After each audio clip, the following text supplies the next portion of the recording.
Hello friends, आपका स्वागत है आपके अपने परिवार सरस्वती क्लासेज में। आज हम लोग क्लास 10th में पूछे जाने वाले गणित से संबंधित कुछ मोस्ट इम्पोर्टेंट गेस क्वेश्चन को देखेंगे, जो आपके मैट्रिक बोर्ड एग्जाम में आने की बहुत ज़्यादा चांसेस है। प्रश्न नंबर 1 को देख सकते हैं।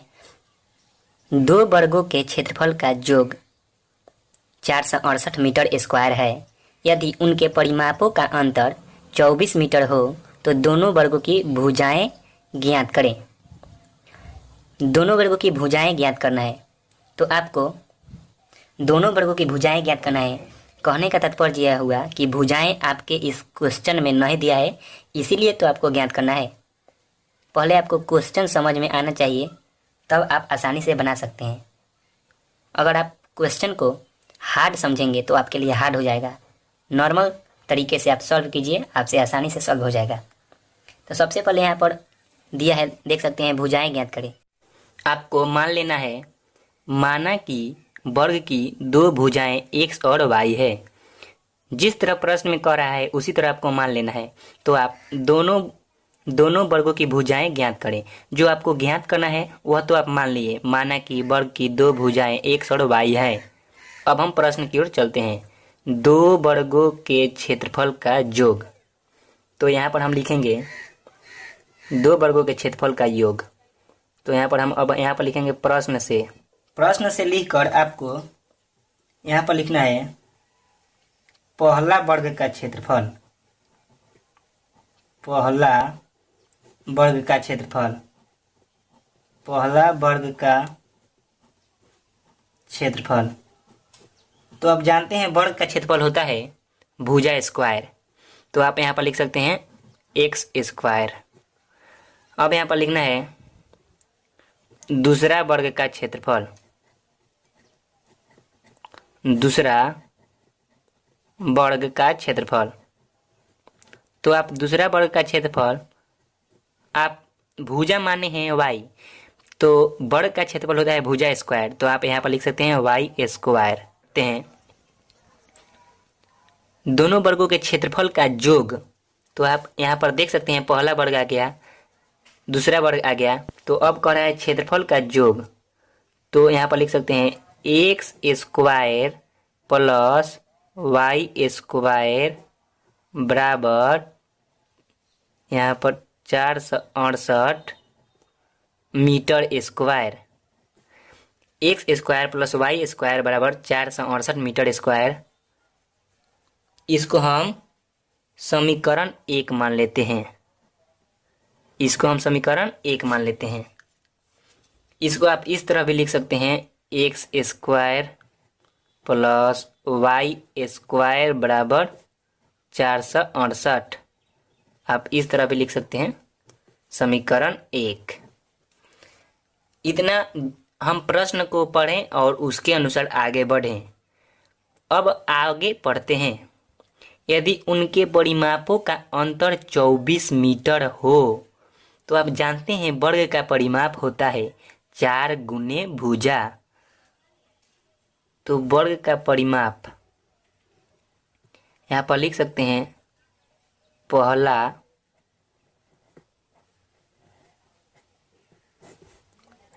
वर्ग का परिमाप, पहला वर्ग का परिमाप बराबर अपन लिख सकते हैं 4 गुने भुजा, अर्थात 4 गुने x, तो आ गया 4x। पहला वर्ग का परिमाप आ गया 4x। यहाँ पर आप लिख सकते हैं, यहाँ पर आप इस तरह बराबर कर सकते हैं, इसको इस तरह बराबर कर सकते हैं, इसको इस तरह बराबर कर सकते हैं। यहाँ पर आपको लिखना है अब पहला वर्ग का परिमाप इतना, दूसरा वर्ग का परिमाप बराबर हो जाएगा, आप अभी सूत्र लिख दिए हैं 4 गुने भुजा, तो फिर 4 गुने वाई हो जाएगा। तो यहाँ पर लिख सकते हैं 4 गुने वाई बराबर 4y। तो पहला वर्ग का क्षेत्रफल ज्ञात कर लिए, दूसरा वर्ग का क्षेत्रफल ज्ञात कर लिए, उसके बाद हम समीकरण को बना दिए। अब हम पहला वर्ग का परिमाप ज्ञात कर लिए, दूसरा वर्ग का परिमाप ज्ञात कर लिए। अब आगे बढ़ते हैं। उनके परिमापों का अंतर 24 है, 24 मीटर है। तो यहाँ पर लिख सकते हैं 24 मीटर। तो आप यहाँ पर लिख सकते हैं 4x माइनस 4y बराबर 24। इसको आप समीकरण 2 मान लीजिए, इसको आप समीकरण 2 मान लीजिए। आपको इतना अच्छा से समझ में आ जाएगा कि आप कभी भूल ही नहीं पाएंगे। केवल इस वीडियो को देखते रहिए। समीकरण 1 आप यहाँ पर ज्ञात कर लिए, समीकरण 2 आप यहाँ पर ज्ञात कर लिए। अब तो आप जानते हैं कि जब 2 समीकरण आ जाता है तो आपको समीकरण 1 और समीकरण 2 से चलना होता है। तो सबसे पहले हम x का मान ज्ञात करते हैं, उसके बाद x स्क्वायर के स्थान पर रखेंगे तो y का मान आएगा। तो समीकरण 2 से हम लोग डायरेक्ट चलते हैं। समीकरण 2 से, समीकरण 2 से आप यहाँ पर लिख सकते हैं 4x माइनस 4y बराबर 24। तो इसमें से आप क्या कॉमन कर सकते हैं? यहाँ पर 4 कॉमन कर सकते हैं तो आया x माइनस वाई आ जाएगा बराबर 0। अब यहाँ पर 4 हट जाएगा तो आ गया x माइनस वाई बराबर 6, क्योंकि यह माइनस है और इधर जाएगा तो प्लस में आ जाएगा। तो x माइनस वाई बराबर 6। अब x का मान ज्ञात करते हैं। x बराबर आ गया 6 प्लस वाई, x का मान आ गया। अब यही x का मान हम समीकरण 1 में रखेंगे। आप यहाँ पर देख सकते हैं समीकरण 1, समीकरण 1 है। यहाँ पर लिखेंगे आप x का मान, इसी तरह आपको 5 नंबर नहीं मिल जाएगा, यह 5 नंबर का प्रश्न है। केवल आप नॉर्मल तरीके से समझते रहिए, आपका 5 नंबर रखा हुआ है। x का मान समीकरण 1 में रखने पर, 1 में x का मान समीकरण 1 में रखने पर, तो समीकरण 1 को आप यहाँ पर देख सकते हैं x square plus y square बराबर 468। तो यहाँ पर लिख सकते हैं x के स्थान पर आप लिख सकते हैं 6 प्लस वाई का स्क्वायर प्लस y का स्क्वायर, क्योंकि आप यहाँ पर देख सकते हैं y का स्क्वायर, तो y का स्क्वायर x के स्थान पर, यहाँ पर x बराबर 6 प्लस वाई है तो x के स्थान पर 6 प्लस वाई लिख दिए हैं।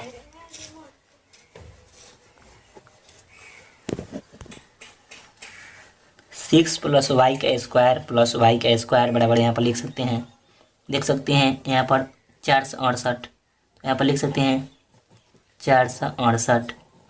अब आप a प्लस बी का होल स्क्वायर जानते हैं, ए स्क्वायर, ए स्क्वायर मतलब 36, 6 का स्क्वायर प्लस बी स्क्वायर मतलब वाई का स्क्वायर, तो यहाँ पर वाई स्क्वायर लिख सकते हैं प्लस 2ab, तो 2 इंटू ए के स्थान पर 6 लिख सकते हैं और बी के स्थान पर वाई लिख सकते हैं, प्लस वाई स्क्वायर बराबर 468। तो आप यहाँ पर लिख सकते हैं 36 प्लस 2y स्क्वायर, क्योंकि एक वाई स्क्वायर और एक वाई स्क्वायर जुड़ जाएगा, प्लस 12y बराबर 468। बहुत ही आसान है, आप केवल समझते रहिए।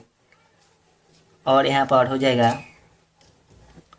2y स्क्वायर प्लस 12y बराबर 468 माइनस 36।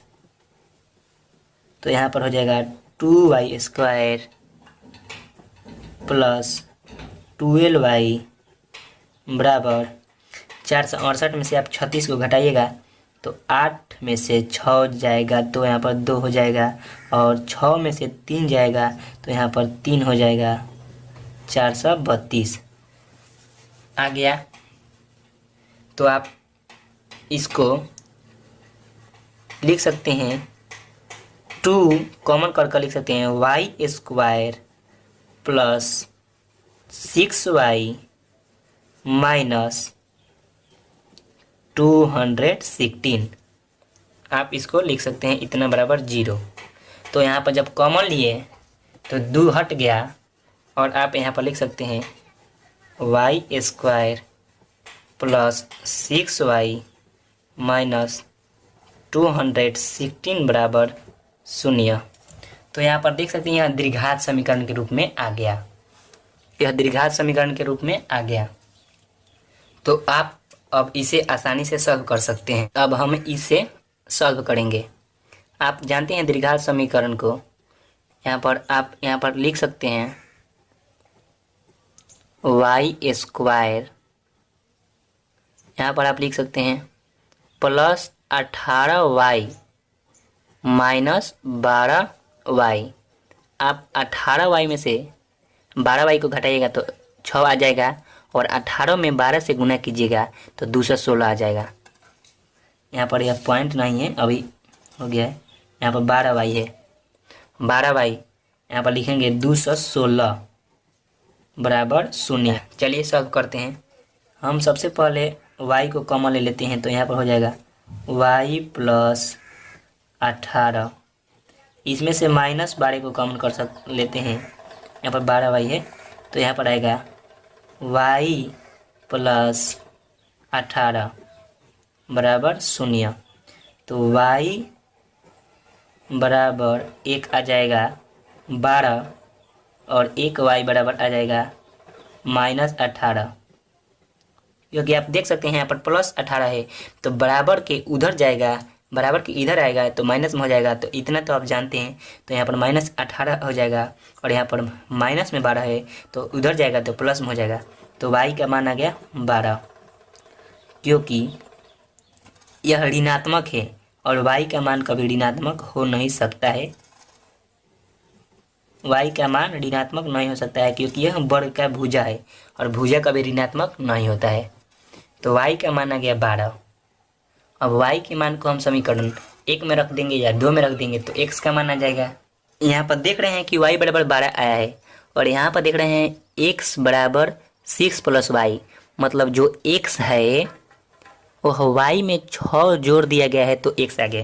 तो यहाँ पर आप क्यों नहीं लिख सकते हैं x बराबर, यहाँ पर लिखा है 6 प्लस y, तो यहाँ पर लिख सकते हैं 6 प्लस y बराबर यहाँ पर दिया है 12, तो यहाँ पर 12, तो x बराबर आ जाएगा 18। तो वर्ग की दो भुजाएं हो गई 12 और 18। x बराबर आप यहाँ पर लिख सकते हैं x बराबर 12 और y बराबर 18 आंसर। अगर आप समझ गए हैं तो आपके लिए बहुत ही आसान हो गया है।